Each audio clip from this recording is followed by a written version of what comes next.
2008.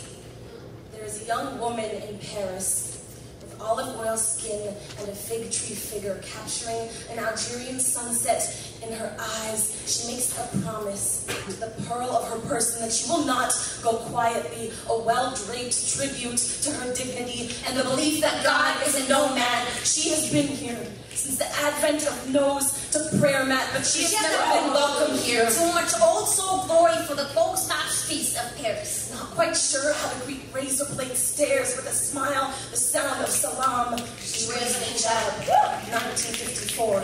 There's a woman in Algeria wearing the brown in her skin as a dedication to earth. Remembering when 34,000 French soldiers set foot on an Algerian shore, they took off their boots. Curious to feel what free land falling in love with uncivilized feet is like. This is someone's route to paradise, but the sand between the faucet toes had too much God comes to feed on gunpowder. The person here was too glaring to smile. She stared at a mirror. She was 25, holding a white cloth in her white hand. That was never meant for a surrendering flag, but for her hijab. There was something so unfound in the rear view mirror between her window and a shut down corner shop with a little life people used to have before getting colonized. 1954 to 2008. She wears the dust of Algeria on the soles of her feet and dreams of epiphany that will rattle the skies and silence the seas. She wants to believe in gods her ancestors prayed to, and hear someone say between humble teeth, "It's not such an outlandish desire." The fire in her throat is just her father's faith, a blazing sunset epiphany, that she can inherit the ocean and catch the mist of Mecca in her breath like a fisherman's prayer.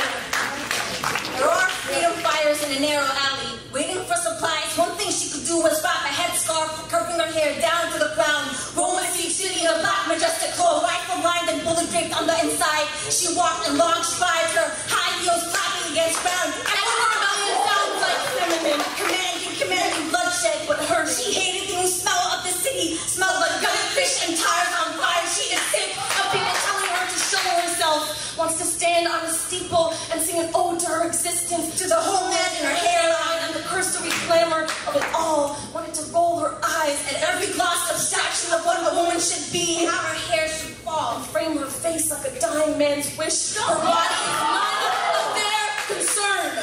This is what a French woman does not look like, but in her language, land has always been a feminine noun. She had a map of Algeria etched on her inner thighs, so when the future speaks, it speaks like it knows from between whose legs it came out. Who knew revolution was a carrot in her handbag? A continental bearer of hearts looking for God in the smiling creases of silk scarves holding fast to lifelines, her right to remain obscure. There is surety in the slow swoon of her step, in the calm concerto of her carriage, because unlike the great unwashed of Paris, she knows what she is composed of.